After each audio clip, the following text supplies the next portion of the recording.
Ooh, good morning, Ramily. I hope you've got your coffee, and I hope it's coffee and not an energy drink. Because if you're drinking Monsters at 6, 7 in the morning, we need to have a conversation. I need you alive at every tailgate that you can make.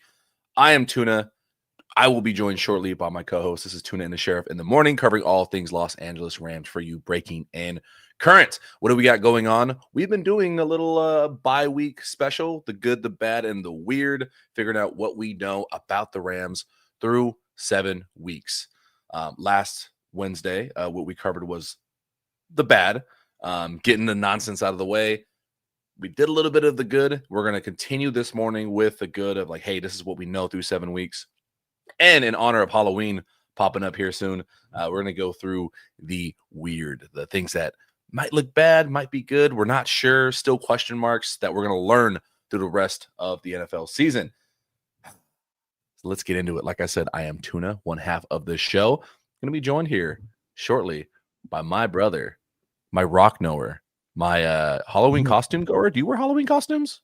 I'm a costumer, dude. I'll costume up. Hell yeah, dude. I'm last year. I'm a single uncle, dude. Of course I am a costume guy. I'm here for the good times, dude. Last year, I have no idea. I don't know what I'm going to do. What I had for breakfast. I don't know what I had for breakfast yesterday. I'm going. I have my Universal Studios, my Harry Potter robe. So might start trying to cast some spells on some people walking by. Yeah, dude. I have a hot dog suit that's pretty much that's my emergency costume. So Carl has a matching one, little tiny one. You got to do that. Like we have to dress up. We have to dress up next week. So isn't the Halloween on Friday? Yeah, it is. All right. So we're dressing up for next week's show. Sweet. Okay. I don't post a lot on Instagram, so all my pictures are really easy to find because, like I said, I haven't posted in like a year. Let's see. This was a long time ago. This was 2019. But this is, you can see that. That's me and my cat dressed in costumes. We were in matching costumes. Pretty freaking cool, man. I don't mean to brag or make people bad about themselves. That was cool. I need that to come back. All right. So it's settled. You're wearing that next week. Sounds good. All right, deal. I can do that. All right. Since we have a bunch to get through, which is weird for a bye week, I don't want to waste too much time. Let's give a quick recap of what we went through last week or on Wednesday. The good, the bad, and the weird. Thank you for credit for calling it that because I was calling it TBD, and that sounds like something you don't want to catch. So we went through the bad. There was a field goal operation. I'm a little bit more heavy-handed on it. Not so much on Cardi, but just like the fact we're talking about this in week 7 really bothers me.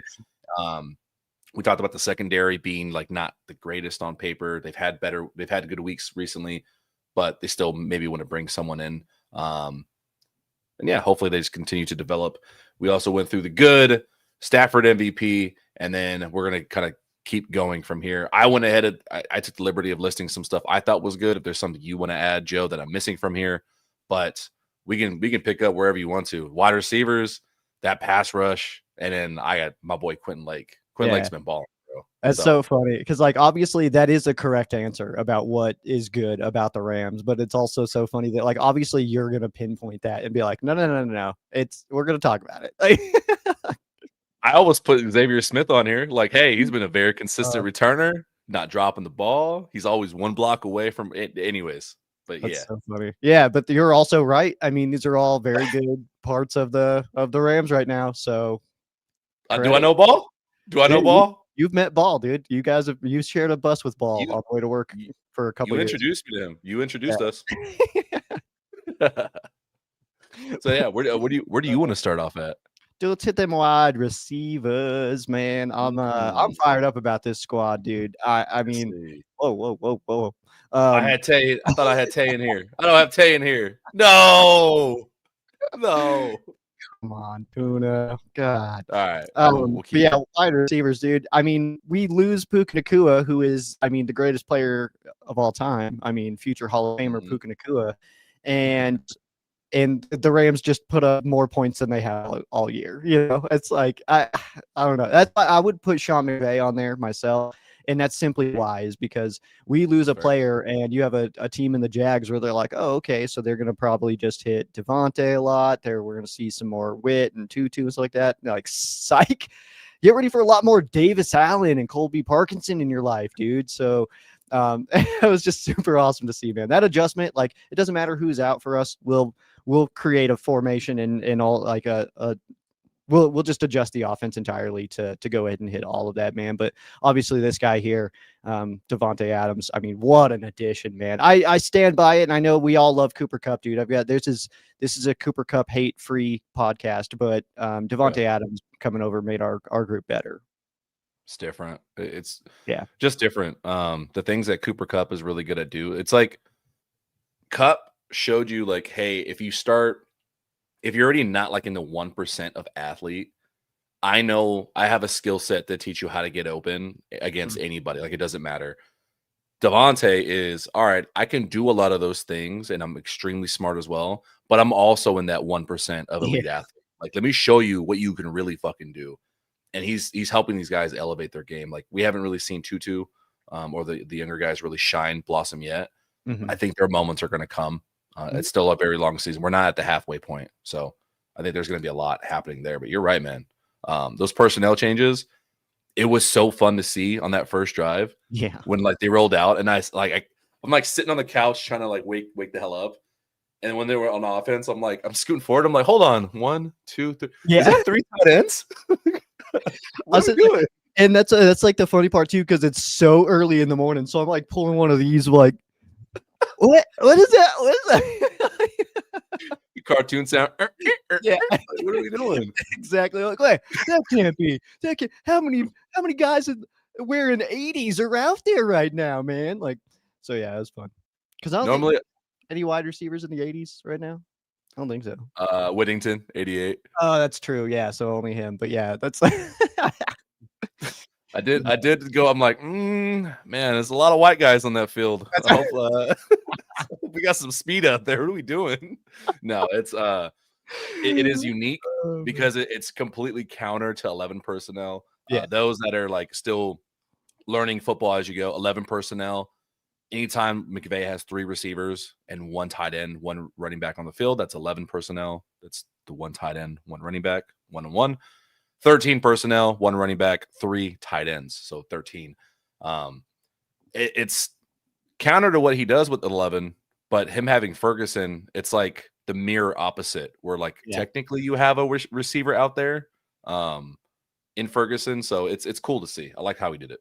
Well, it's fun because it allows us to do some different things with blocking, and it kind of reminds me of on the defensive side when you like line everybody up for a blitz and then randos pop out and then you're back in coverage, And that's what it reminds me of using these guys on offense is like, yeah, they're all on the field, but then the guy inside will release and hit a route while the guy outside is helping in protection and then, slip into the flats or something like that. And just the way that you can change who's blocking, who's staying, who's hitting what route and stuff like that just out of 13, I think it's a cool little creative, addition to what you can pull off. And I think that's almost a direct relation to Parkinson getting that big catch was that I don't think that the Jags thought that he would be, a target. So especially considering just the way the game was all unfolding and stuff. So yeah, I absolutely love it, man. But the wide receivers alone, we're still talking, obviously we have that group, but I mean, there's not a weak link. That's the whole squad is great. So I agree. I mean, down to if you had to roll Stafford out there with the likes of Whittington and Xavier Smith and Konate Mumfield, like we saw Konate score his first career touchdown, like the first drive of the game out of 13. Was it 13 personnel? It might have been 12 personnel. But like if Stafford had to go out there with no Devontae and no Puka, I'm still confident he's going to throw for a bunch of touchdowns. Like, look what he did in the Super Bowl. Like, he was throwing to the 3rd tight end and Ben Skoranek next to Cooper Kupp. So, he's going to be able to perform regardless of the weapons out there. But so, just really cool to see, though. Anything else you want to touch on with this offensive group? No, not necessarily. I'm very pleased with the fill-in. I mean, if we're sticking on offense of McClendon for Havenstein, the way that he's been holding it down at right tackle, I've been aggressively pleased with, man. Fair. That he's playing great ball right now. So obviously we want Big Rob back. He's our veteran, the last remaining St. Louis Ram. But yeah, McClendon, I think it gives me some hope because, like, obviously too, it's like Havenstein, he's getting older, he's getting gray and stuff like that, but he's not like super old. So I mean, we could still have him for another 5 years, depending on what he wants to do, obviously. But it does make me feel good that, like, if he decides to call it, McClendon, I think would slip into right tackle and we'd be totally fine. So That's fair. I kind of I was very worried about having Son coming into the season because it just feels like death taxes and an injury. When you do play for a long time at a very physical spot, it's going to happen, and it just the evidence is there. He just keeps getting hurt, and I'm not taking a shot at him, but it just is a reality where it's like, hey man, like I really hope they have a good piece behind him to fill in case he does get hurt, and it is nice to see McClendon getting some flowers. So yeah. Well, I mean, it is obviously we are better when Havenstein is on the field, but it is nice to know drop off not, catastrophic when he does miss some time. Gotcha. Yeah. Let's see here. What do we got next? So we're sticking with the good. We got pass rush and we got Quentin Lake. Let's go pass rush. I'll let you handle most of the Quentin Lake because I know, you we do pay attention to Sir Lake. Yeah, man. Kicking off with the pass rush, obviously we know the superstar Jared Verse himself, Kobe Turner, Puna Ford, Rocket in the middle. But this guy, I'm very happy. Like, add him to the list of guys I've been high on since their rookie year. My first article I wrote when I established First and Tuna was on Byron Young. From zero to hero, basically. That's why he wears the zero jersey. Like, the NFL leader tied at 9 sacks. Incredible. Like, being a dollar store manager to now he's here being talked about on a podcast with Shannon Sharp and Ocho Cinco last night. Really cool. The pass rush is the identity of the defense. How have you felt about it through the first 7 weeks? I mean, obviously great. Jared Verse coming in year 2. Obviously, he's still got it. The numbers are not where we would maybe expect them to be, but he's getting so much attention that it makes perfect sense, So, and then you have Byron Young on the other side, full on breakout season for Byron Young. He's done well over his first 2 years, man. But coming in year 3, obviously he's on fire right now. He's doing such a great job. So it's really cool to see. I'm just really like stoked for him. You know what I mean? Like he's just all the conversation all off seasons. Jared Verse, defensive player of the year, Jared Verse. And then all of a sudden Byron's like, all right, like, I'm just going to sit over here, do my Pilates and get ready to wreck some souls.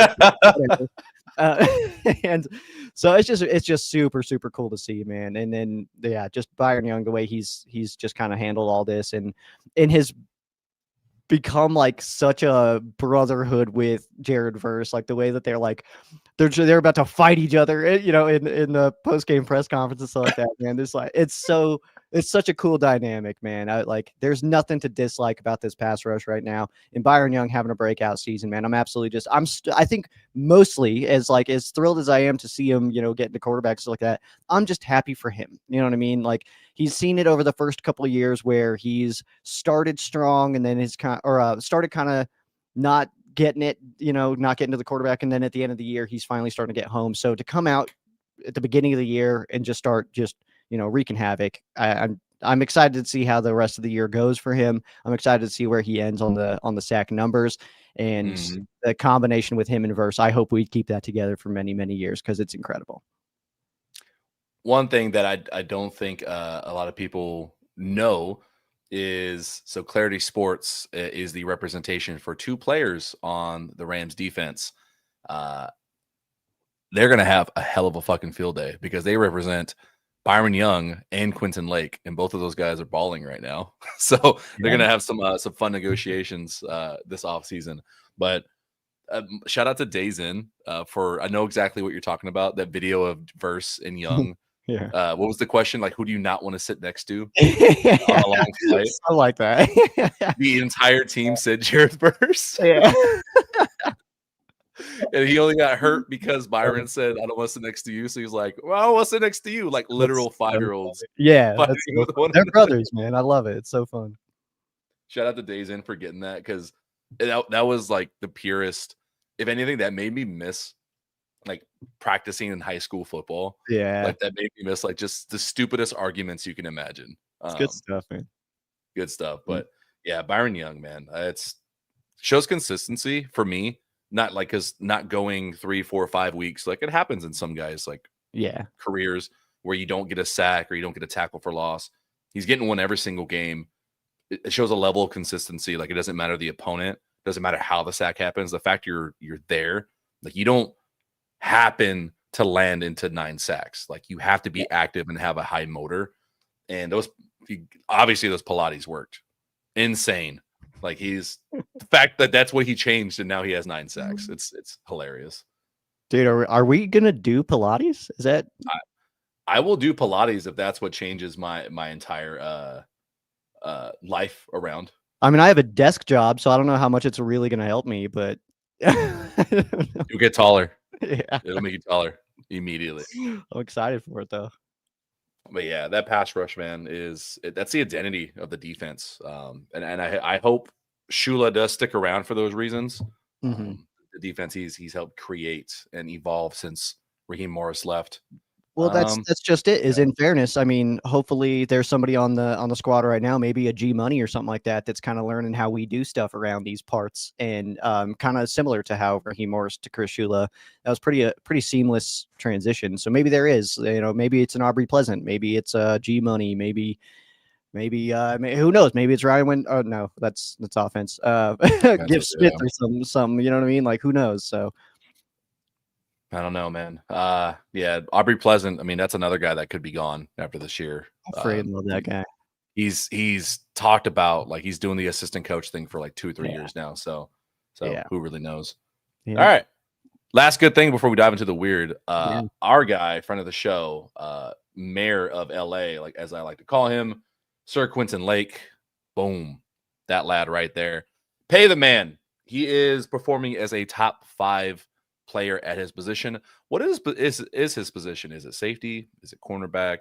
I think he spends close to a little bit over half of his time in the slot as a slot cornerback. So I would imagine his contract negotiations are circled around that. He's near the top in pass deflections. Finally got his first interception of his career last week against Baltimore, or 2 weeks ago against Baltimore. Sorry. And back-to-back weeks he's been involved in a fumble, forced one in this game that went out of bounds right away. And he really is like stunting like his daddy, as Lil Wayne and Birdman like to say. Carnell Lake was exactly – you put on Carnell Lake film and highlights, he's doing what Lake is doing right now. Yeah. He's getting sacks, interception. He's like playing corner. He's at the line. He's a little bit of everything. And it's literally what he's doing now, and it's really cool. As somebody who's not too close to the situation as me, like what's been your take on Lake so far this season?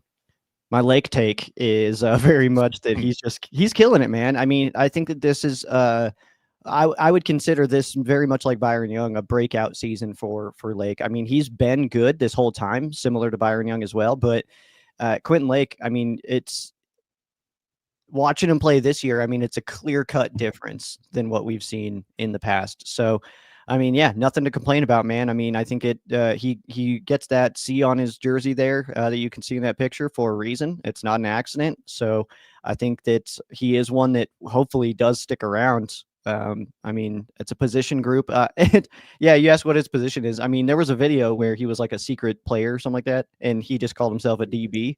So Yeah. I'll go with that, I guess. But yeah, man, it's just good to see. I mean, his first career interception came when he was manned up on Zay Flowers and just undercut the route, man. He just ran it better than the receiver did. So, yeah, nothing negative to say about Q Lake, man. He's having an awesome year. Hope it continues for sure. My only knock on him is thank God he don't play a receiver, because there's been plenty of chances Yeah. that you could have had some interceptions along the way that you dropped them, man. Like, I don't know, we got to change the gloves or what we're doing, but he should have had his first one against Jalen Hurts this year. Yeah, had a for perfect jump. I think it was like on 4th down or something too. It's like, what do you catch the ball, bro? What are you He's doing? had a few of those, man. A few that hit him right in the hands, and you're like, "What's all right?" It's all good though. Yeah, it's the quarterback's fault. Hit him right in the hands where you don't want to hit him. moments where you don't want to hit a DB. It's But almost like as a DB, that's almost like it almost surprises it. You're not ready for that to be a perfect pass to you. Like you almost expect to have to make a play on it. So maybe that's it. the reaction time. But to clear up confusion, because I know we talked about one of the potential bads for the Rams being the secondary group.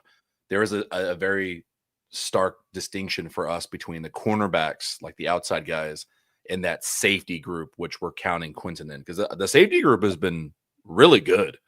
It's Dude, the outsides, the one-on-ones. Curl's solo tackles, he's up there near the top of the league. I mean, he's killing it there. Lake obviously is he's all over the place, man.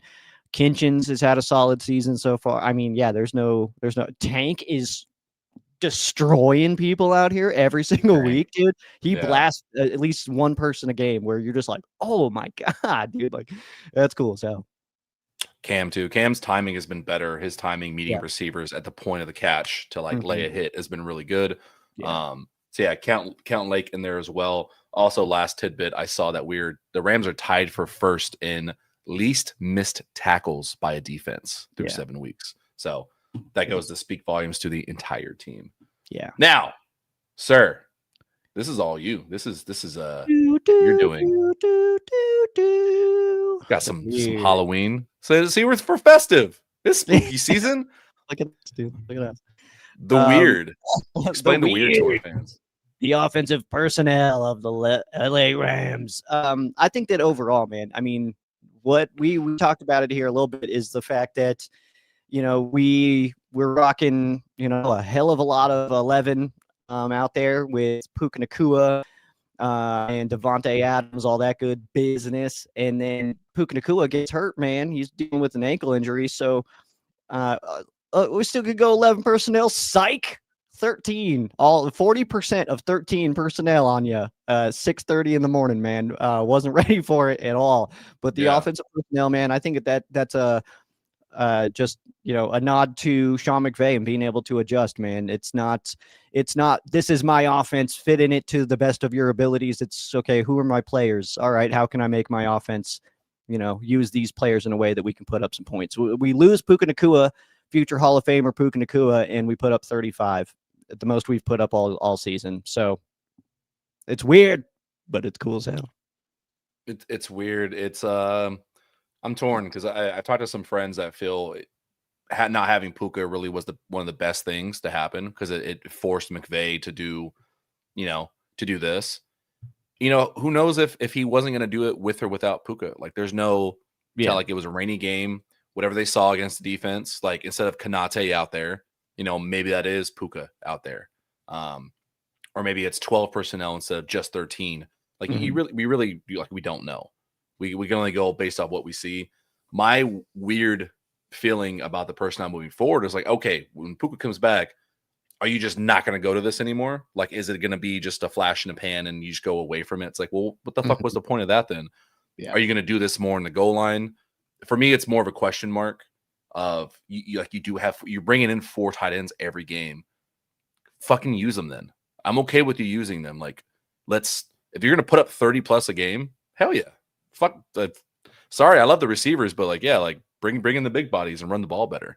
Well, that also goes right back to my point of we've played all 5 of our AFC games so far, and it's impossible to take anything from those as trends. I would say I think that those are very individualized games. Each of those. I mean, look at them. Look at our week 1, week 2, week 5, 6. If you look at them individually, they're all their own personality. So I think that is something to consider as well. But I don't want to, not give these topics what they deserve, but we are going to run out of time here. So I want to go to Jared versus usage.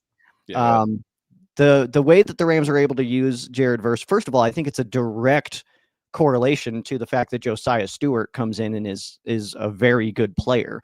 Obviously, he's only played 7 NFL games, but I mean, he's showing so much out there, and that's allowing the Rams to take Jared Verse, put him over the center, put him over the guard, put him over on the other side over the guard, like just mix him up all over the place and let him actually go after the quarterback. So now you have Josiah Stewart, who's able to to rush a passer because he's very good, and then also keep contained and allow Jared Verse to be just like, hey, go murder somebody. And that's kind of what you need to be able to tell Jared Verse. That's kind of his attitude. So I think it's awesome to see Jared Verse all over the place and being able to attack from multiple areas of the defense. Man, I'm absolutely fired up about it.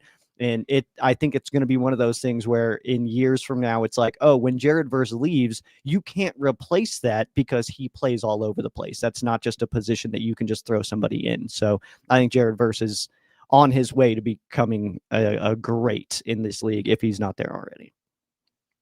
He has the chance to be a perennial preseason like defensive player of the year candidate. The same way we're like every year we're just saying, yep, Myles Garrett, TJ Watt, like those are number 1 and number 2. It's probably going to be that way all year. I think Verse right now has like top 10 odds to still make defensive player of the year. He could go on a streak of like getting a sack a game here and like really push that limit.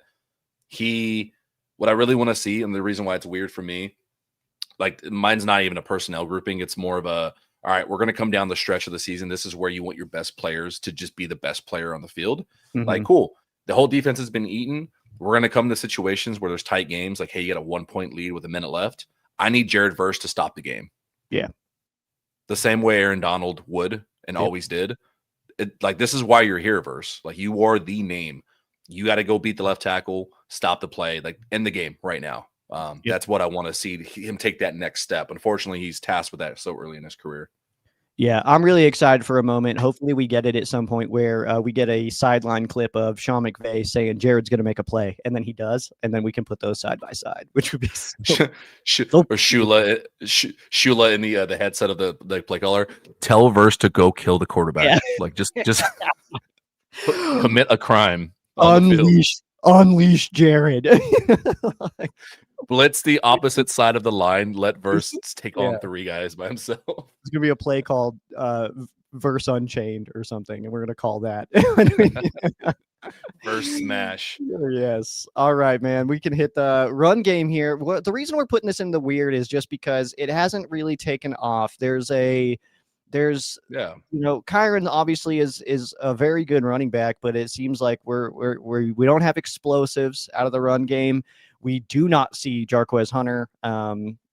He was inactive, healthy scratch this last week. We had Ronnie Rivers instead. So there is something going on there. Not necessarily, we don't really know what yet. I'm guessing it's just a development thing that we feel more comfortable with the other guys. But run game just hasn't taken off yet, and that's what's weird to us. I thought it was going to be a little bit more of a focal point. So when it comes to a rookie, it's never a surprise. There's no guessing.